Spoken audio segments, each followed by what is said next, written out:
DZYB 7.5 Radyo Pulido Detalyado, Praktisado kanlungan ng katotohanan. Ang maaasahan. Ito ang DZYB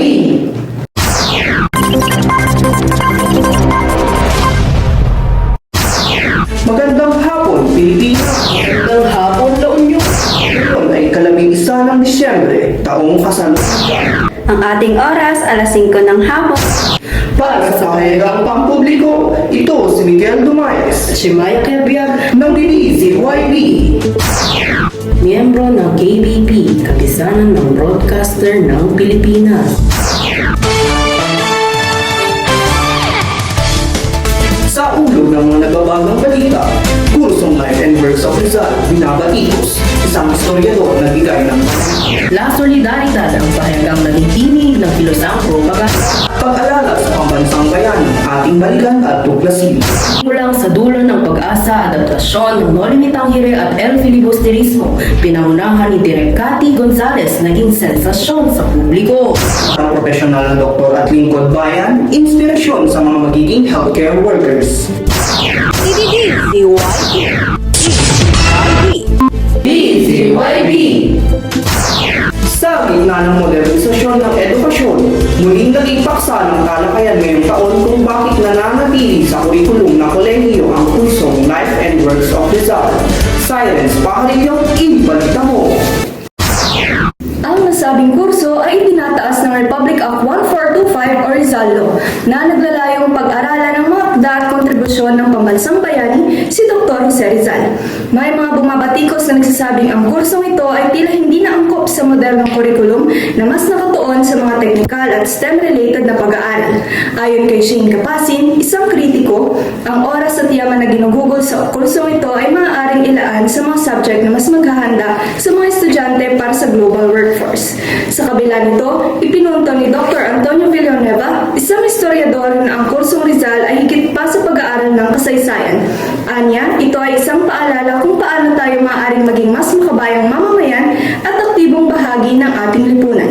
Patuloy ang debate kung dapat ba manatili o i-revise ang kursong ito, ngunit para sa karamihan, ang diwa ng mga turo ni Rizal ay mahalaga pa rin upang hindi malimutan ang mga ugat ng ating pagkatao bilang Pilipino. Nag-uulat Sirens Paharilyo para sa Radyo Pulido. DZYB DZYB Magbabalik ang Radyo Pulido! Ika-30 ng Disyembre, taong 1876, sa Bagong Bayan, nakatakdang magwakas ang buhay ni Dr. Jose Rizal, ngunit hindi ang kanyang mga adhikain. Ang dugo kong nadanap ay abono para sa kalayaan ng darating na henerasyon. Bago ang kanyang pagbitay, isinulat niya ang Mi Ultimo Adios, isang tula ng pamamaalam na puno ng pag-asa para sa bayan. Adios, Patria Adorada. Ikaw ang liwanag ng silangan, ang pag-asa ng bayan. Sa Bagong Bayan, humiling si Rizal ng huling sulyap sa silangan, simbolo ng pag-asa at kalayaan. Mamamatay akong nananalig sa bayan. Kayong naiwan. Ituloy ang laban. Sa kanyang pagkamatay, ang sinag ng silangan ay naging gabay sa ating kalayaan.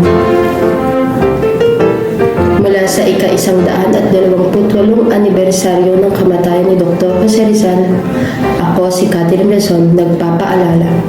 Huwag nating kalimutan ang ating kasaysayan at ang liwanag na ibinigay ng ating bayan.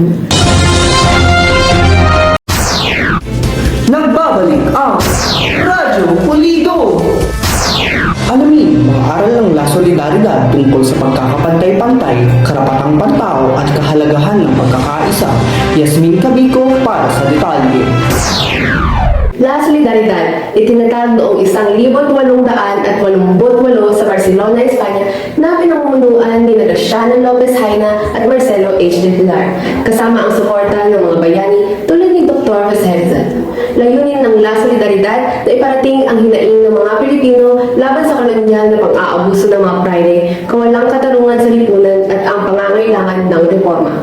Nabuksan nito ang kamalayang makabayan ng maraming Pilipino at nagbigay inspirasyon sa mga kabataang tinaguriang pag-asa ng bayan upang maging mulat sa mga isyong panlipunan at ipaglaban ang karapatan ng bawat isa. Karagdagan, ito ay gabay sa pagbuo ng isang mas makabayan at makatarungang henerasyon. Para sa balitang dapat alamin, Yasmin Cabico ng Radyo Pulido. Bayani ng bayan, balik sa Pilipinas. Makalipas ang 4 na taon ng La Solidaridad, na Liga Filipina ay itinatag para sa pagkakaisa ng mga mamamayang Pilipino. Narito ang ulat, Miguel Dumayas. Ikatlo ng Hulyo noong 1892, matagumpay na itinatag ni Dr. Jose Rizal ang La Liga Filipina sa Tondo. Layunin ng samahan ang pag-iisa ng mga Pilipino para sa mga reforma sa mapayapang paraan. Sentro ng adhikain nito ang pagkakapantay-pantay, edukasyon at pagtulong sa nangangailangan. Dinaluhan ito ng mga makabayang tulad ni Andres Bonifacio at Apolinario Mabini. Subalit na aresto si Rizal noong Hulyo 6 dahil sa pangamba ng pamahalaang Espanyol sa kanyang impluensya. Ipiniit siya at ipinatapon sa dapitan. Bagamat maikli ang naging buhay ng La Liga, ang mga ideya nito ay nagbigay daan sa mga kilusang makabayan tulad ng Katipunan, na naging instrumento ng himagsikan laban sa kolonyalismo. Ang pagbabalik ni Rizal ay nag-iwan ng malalim na marka sa kasaysayan ng Pilipinas. Para sa Balitang Katotohanan, Miguel Dumayas para sa Radyo Pulido. DZYB. DZYB.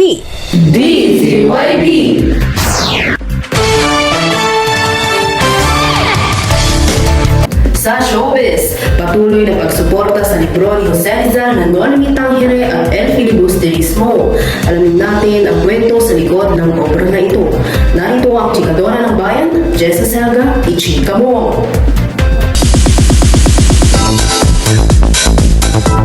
Kung anong in, yun ang trending. Nobelang No Limitang Hire at El Filibusterismo na isinulat ni Jose Rizal ay nagbibigay pa rin ng inspirasyon sa mga direktor at manunulat sa Pilipinas.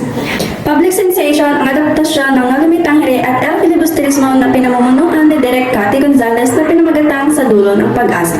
Ayon sa direktor, ito ay ibang-iba sa mga historical films at maraming aral ang mapupulot sa pelikulang ito. Hinihikayat niya ang mga netizens na patuloy sumuporta. Samantala, si Juan Crisostomo Ibarra, ang bayaning nagbalik sa kanyang bayan, ay nagbigay ng inspirasyon kay Alden Richards sa kanyang pagganap sa pelikula. Habang si Catherine Bernardo na gumanap kay Maria Clara, ay nagbigay ng inspirasyon na mas pabutihin ang kanyang ginampanang papel. Ang misteryosong bayani na si Simon naman ay gagampanan naman ng aktor na si Sid Lucero. Jessa Selga para sa Chikang Uso, Radyo Pulido. Rizal, iwan ng malalim na marka sa larangan ng kalusugan at paghahatid ng pagbabago. Jessica Lagasca, ibalita mo. Sa ating pagbulita sa buhay at mga nagawa ni Dr. Jose Rizal, ating pambansang bayani, mas lalo nating nakahalina sa kanyang malawak na kaalaman at talento. Bukod sa kanyang mga akdang nagmulat sa mata ng mga Pilipino, si Rizal ay isang henyo na may malawak na kaalaman sa iba't ibang larangan, mula sa sining hanggang sa agham. Bilang isang siningero, makata, iskultur at manggagamot, nagpakita siya ng kausayan at pagkamalikhain. Ang kanyang kausayan sa paggamot at ang kanyang malaking puso ay nag-iwan ng malalim na marka sa mga taong kanyang naalagaan. Kaya para sa mga future healthcare workers, tandaan natin ang mga aral na ating natutunan kay Rizal. Maging isang huwaran, maging isang inspirasyon, at higit sa lahat, maging isang tunay na lingkod bayan. Nag-ulat, Jessica Lagasca para sa Radyong Pulido. DZYB. DZYB. Ito ang mga nakalap na balita ngayong araw. Radyo Pulido, radyo ng masang Pilipino. Kakampi ng sambayanan. Naghahatid kabutiran sa mamamayan. Hanggang sa muli, salamat sa pakikinig. Radyo Pulido.